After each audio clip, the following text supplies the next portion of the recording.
Hello guys, welcome back dito sa ating channel Pinoy Aussie. Ito na naman tayo at mga balibalita na nasasagap natin sa Facebook na ating pag-uusapan ngayon.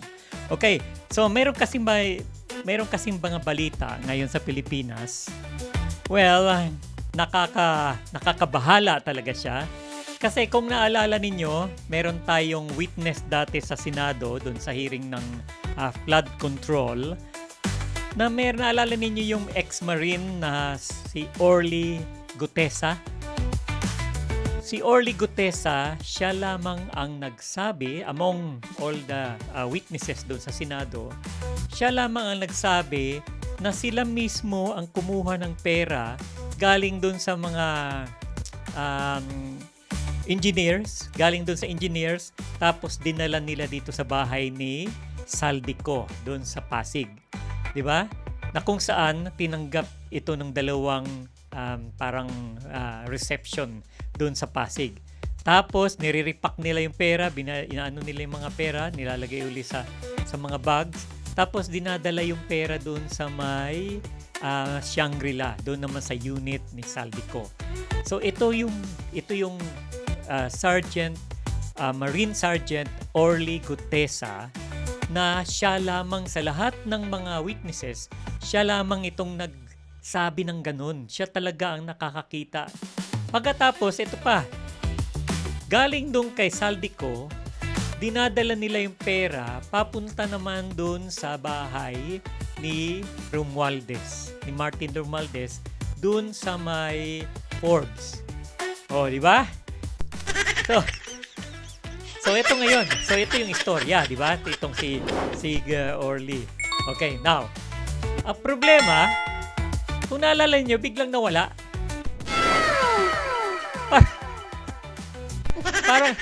Parang bula na nawala si Orly Gutesa. Okay? So bakit? Guys, bakit siya nawala? Anong nangyari kay Orly Gutesa? Bakit nawala si Orly Gutesa doon sa mga pandinig? Imbis na hinahabol nila yung informasyon nitong mga nasa Senado, yung Blue Ribbon Committee, nawala. Bigla na lang nawala. Di ba? So, nakakapagtaka. Alright? Nakakapagtaka talaga itong istorya ni Orly Gutesa. Okay? So, kaya nagiging misteryoso. Di ba? Okay, so ngayon, yung pala, ay merong nagreklamo na yung sinasabi niya raw doon sa yung notaryo na binasa niya raw doon sa Senate, yun daw ay peke dahil yung abogado daw na pumirma ng notaryo ay falsified daw, sabi. Tapos, meron pang nagsampa ng reklamo sa husgado kung saan napatunayan ngayon. So lately, mayroong lumabas na sinabi ng husgado na fake nga ito, na falsified nga yung document. Yung signature. Hindi yung document kasi yung document na sa kanya, di ba? Notaryo niya, salaysay ni Gutesa yung ni pinanotaryo. So sabi, yung pirma daw doon sa sinumpaang salaysay ay peke. Sabi ngayon ng judge. Alright? Alright. So, ngayon, ito ngayon na nakakatawa. Or nakakainis. Di ba? Kaya, talaga. So, bakit nakakainis, guys? Kasi, parang lumalabas, yung testimonya niya doon sa Senado ay parang dina-downgrade ng mga kalaban dahil daw peke yung pirma ng abogado. Alright, so kuha nyo. Teka. Yung pirma ng abogado ay sabi ng husgado, sabi ng court, ay peke. Alright, so yan yung lumabas ng mga nakarang araw. Kaya, parang lumalabas at pinapalabas nila sa social media ngayon na the whole story ay peke. Diba? So parang ganon. Alright. So ngayon, eto. Meron ngayong interview dito kay Mike Defensor. So kung naalala ninyo, si Mike Defensor ang nag-approach kay Senator Marcoleta para ilabas ni Senator Marcoleta sa Senado, si Orly Gutesa. Alright? So ngayon, merong interview itong si Pinky Webb sa Bilyonaryo Channel yata yan, dito kay Mike Defensor. So yun ang ating panonoodin ngayon, guys. Titignan natin kung ano talaga ang mga nangyayari dito sa ano. Kasi isang misteryo. Isang misteryo ito eh. Tandaan nyo, guys, si Orly Gutesa lang ang nagturo kay Saldico mismo at saka kay Martin Romualdez. Right? So kung saan siya lang talaga mismo sa lahat sa kanila ang nagtuturo doon. Kaya talagang binabanatan itong kanyang testimonya. Di ba? So ayan. So kung magkaroon ka nga talaga ng testimonya na mga ganong katindi, talagang ini-expect mo na yon na talagang titirahin ka nila. Alright, so ito ngayon. Ito, panonoorin natin tong bagong balita ngayon kay Pinky Webb 3 days ago. Kasi napapanood ko lang sa burong tayo dito. Papanood ko lang dito sa social media at ito nga natunghayan natin. Okay, ayan. Si Executive Judge Icasiano Sison looked into / investigated this notarized affidavit of Sergeant Gutesa and basically said that the document was falsified. The signature was not the signature of Attorney Pechi Espera. Okay, first of all, si Attorney Pechi Espera, employee ng BJMP. So in 2021, nakapasa siya ng bar and itong... So empleyado ng BJMP. So dating sa gobyerno rin. Di ba? Okay. Pero okay, so nakapasa siya sa bar.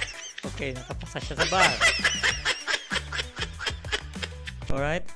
So titingnan natin. Initially, nung lumabas tong issue na to, pinapuntahan ko kaagad yung opisina kasi I was not with Sergeant Gutesa. No one was with him. Siya lang mag-isa. So, kinlear ko muna. Sabi ko, siya ba nagpunta talaga doon sa notaryo? So, sabi, yes, nagpunta siya. And then, immediately right after that, chinek ko kaagad kung ano ba tong issue ng pagpirma ng notaryo. And you know, Pinky, you will be surprised. Dinala ko na nga yung document mismo. Yeah. Nung una lumabas to, ang unang nag-question si Attorney Makalintal. Kasi si Attorney Makalintal nagkaroon din ng petition sa BSKE, yung Barangay Sangguniang Kabataan Elections. Tapos, sinabi niya, ano ba yun? Kasi mismong yung pirma ni yung Attorney Espera, Pechi Espera, ayun din yung nakapirma doon sa kanilang notaryo. Kay Attorney Romy Ma. Attorney Romy Ma. Pagkatapos, meron nakita ko... Sorry, sir, we just won't show yung pirma. Huwag natin po pakita yung pirma. So, ito na naman din, i-google lang naman nila eh. Sa TIESA, again, yung contract sa Department of Tourism, si Attorney Pechi Espera naman nakapirma. Ngayon, I understand. Sorry, what is that again, sir? The second TIESA one? contract. TIESA. They can Google this. Okay. Yung dun sa mismong papel ni Gutesa, klarong-klaro, ito yung kanya salaysay. So, ito yung pirma. Yan yung kay Gutesa. Oo, Okay. ito yung mismo kay, ito naman yung sa TESA, no? And then yung kay BSKE, kay Makalintal, parehong-pareho. Now, my point is... May I see, sir? Yeah, sure. Yung mga nangyayari dito sa mga notaryo, marami na nga, initially, we had a discussion about this. Kung minsan, sekretarya nila yung mga nagpapapirma or pumipirma. So I would think, talagang pinresyo yung abogado, siguro tao niya lang yung pumirma doon for the notary. Pero yung seal, paano mo pipikiin yun? Yung registry, paano mo pipikiin yun? But having said that, Pinky, again, ang sinabi ko nga, di ba, at that time, kung ano man yung mga pagkakamali doon sa notaryo, yun naman ay nagamot na ng si Sergeant Gutesa ay nagpunta ng Senado at nagkaroon ng under oath statement, binanggit niya yung mismong balangkas nung kanyang salaysay, and it's there. Yan din yung lumalabas doon sa under oath statement niya sa Senado. Alright, so ayan ha. So hindi ko ba... Okay, natatawa talaga ako. So, hindi ba nila itong mga tumitira ng negatibo dito sa yung mga kakampi, kay yung mga sumusuporta dito kay Saldico at saka kay Martin Romualdez. So hindi ba nila naisip na yung affidavit na sinasabi nilang fake, ang importante nung pumunta siya sa Senado by himself, pumunta siya at sinasabi niyang walang nag-coerce sa kanya at sinalaysay niya. Sabi nga ex-congressman na defensor, na binalangkas niya, sinabi niya lahat kung ano yung mga pinirmahan niya, is in itself a testimony dun sa Senado. Di ba? So, walang immaterial na yung peke, yung pumirma dun sa ano eh. Hindi ba nila naisip yun? Anong klaseng? Ang gusto lang talaga nila ay masiraan sa social media. 'Di ba? Kasi kung ikaw ay totoong abogado na nag-iisip, anong diferensya itong isang papel na sinasabi nilang peke, kaysa doon sa testimonya mo mismo, ikaw mismo ang tumayo at nag-testify na ito nga po ang nangyari at nilalagdaan nga po, itong lagda na to ay akin at walang nag-coerce sa akin. So ito ay testimonya ko. 'Di ba? So, anong hindi naiintindihan doon? Kaya lang, 'di ba? Sabi nga natin. Kaya nga nakakatawa kasi parang lumalabas itong mga dumidepensa or nagtatago sa katotohanan nitong flood control na talagang si Saldico at saka si Romualdez ay may pakana at sila ang nakinabang ng gusto. Bilyon-bilyon according dun sa testimonya ni Gutesa. Ito ba yung gusto lang nilang siraan yung testimonya doon sa publiko? At ito ang masaya. Meron akong nakikita sa Facebook. Meron ako nakikita sa Facebook. Dalang-dala naman sila doon sa mga sinasabi. Kaya yun ang nakakatawa. Guys, nabubudol na naman kayo. Ayun sinasabi ko sa inyo. Hindi lang tuwing eleksyon nabubudol ang Pilipino. Nabubudol. Araw-araw binubudol kayo. Di ba? Nagpapaniwala kayo doon sa mga sinasabi nila sa social media na itong si Gutesa ay may peke na pinirmahan yung kanyang salaysay ay peke. Hindi po, sir. Hindi po peke dahil siya mismo ay tumayo doon sa Senado. Paano naging peke? Peke siya? AI lang ba yun? AI lang ba yung lumabas sa Senado? Ano ba nangyari sa inyo? Di ba? Kaya ako nga, Sunday ngayon pero gusto ko talagang ipalabas ito dahil talagang napakaraming tao na nabubudol na naman dito sa mga peking pautot ng mga parang dinidismantle nila itong salaysay or itong witness na to na si Gutesa. Okay. Alright. Wala, sige, tuloy natin itong video. So, ngayong hapon, and I'd like to thank the Department of Justice. They already said, Yes. they Sabi po clarified. ni Prosecutor General Richard Fadulion that basically parang napapalitan, that's not the right word, nung kanyang sinumpaang salaysay sa Senado, na-cure nun, parang yung naging Yes. problema dito. Yes. In fact, yesterday, sir, even former Senior Associate Justice Antonio Carpio said the same thing. Yes. And also the spokesperson, si Attorney Polo Martinez of the Department of Justice, the Office of the Secretary, sinabi rin niya na kung ano man yung pagkakamali doon sa nangyari sa notaryo doesn't mean na hindi totoo yung sinabi niya. At yun nga kay Prosecutor Padulyon, klarong-klaro, na yun din talaga yung factual. Okay. Pero ako, gusto ko pa rin ba imbestigahan? Okay, Tom. So, yung mga may sense na mga I don't know kung sino pa talaga ang nag-aabogado nito. Basta guys, maliwanag ito. Itong kay Gutesa na to na sinasabi nilang peke ito ay talagang isang pagmamaniobra lang para siraan yung testimonya ni Gutesa dito sa Senado sa madlang people. 'Di ba? Sa social media. Kasi walang abogado o walang tawag dito, ang mga luminaries natin diyan sa Pilipinas tungkol sa batas, wala talagang nagsasabi na yung testimonya niya doon sa Senado ay peke. Maaring yung peke ay or may problema doon sa notaryo. So, ito ngayon, si Gutesa, hindi naman siya abogado, hindi niya talaga alam kung alin yung tama at alin ano. Di ba? Basta pumunta siya doon, mayroon nakaupo doon sa notaryo, notary office, so pinapirmahan niya na yan ay salaysay niya. Di ba? At walang nagko-coerce sa kanya. So, na notaryo yun. Alright? Dinala niya sa Senado in good faith. Di ba? Pero ang mas mahalaga, sinasabi nga nila dito, even itong mga luminaries na sila, yung mga binanggit nila kanina, na yun ay nawalang nasapawan na doon sa testimonya niya. So yun ang testimonya na ngayon sa Senado, yun na ang mas may kredibilidad. Diba? Lumalabas. So guys, huwag kayong magpapabudol. Diyos ko.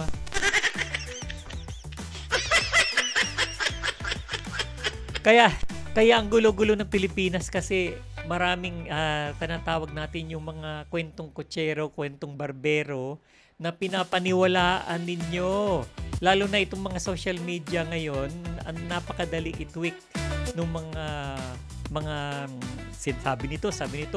Kasi lumalabas ngayon guys, yung judge ngayon na nag-rule na sinabi ay peke nga itong pirma. Yung pirma, hindi yung sinasabi ni Gutesa.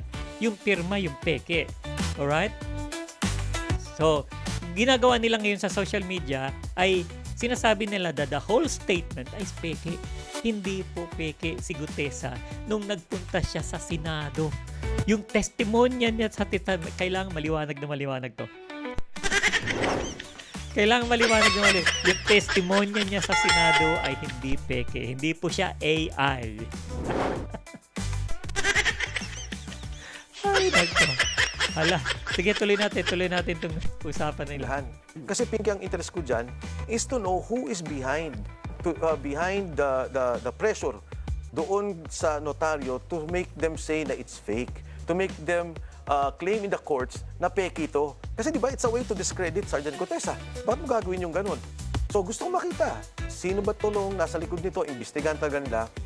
But before they first investigate the substance of what Gutesa said, which is basically consistently lumalabas na kumukuha sila ng pera to Mark Texay and Paul Estrada, mula doon sa pera yun na dinideliver sa Valle Verde, nire-repack nila, dinideliver nila sa Horizon, sa bayan. So yan, di ba? Yung dalawang yun dapat, kung yung Senado, talagang mapapansin mo talagang merong mga tao, yung Saldico at saka yung nakinabang, no?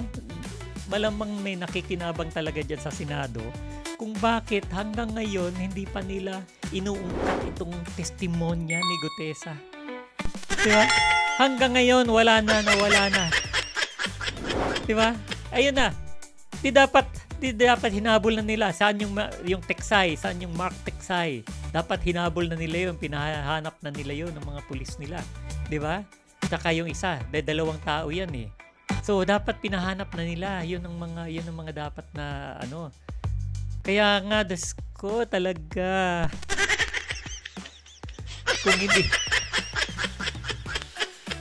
kung hindi ka manggagalaiti sa pag di ba? Oh, Diyos me. Sige, tuloy lang natin. Ha? Ni Saldico, which is yung palang Valle Verde bahay ni Saldico, at mula sa bahay sa Horizon, sa Shangri-La, dinideliver nila kay Speaker Martin Romualdez. Kasama din dito yung 90 mga sundalo. Dapat ipatawag din nyo to ng Blue Ribbon Committee na totoo ba to? Ano Sino bang nangyari sundalo? to? You mean the security aid?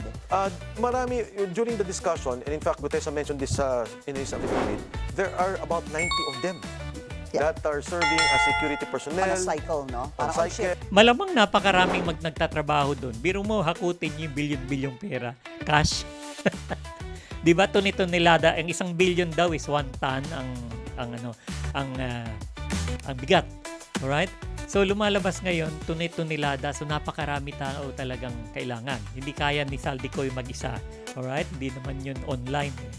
Alright, so yan na lamang po mga kababayan. So hopefully, ang mensahe ko po sa inyo sa Sunday na ito, sana po ay huwag kayo magpabudol sa social media.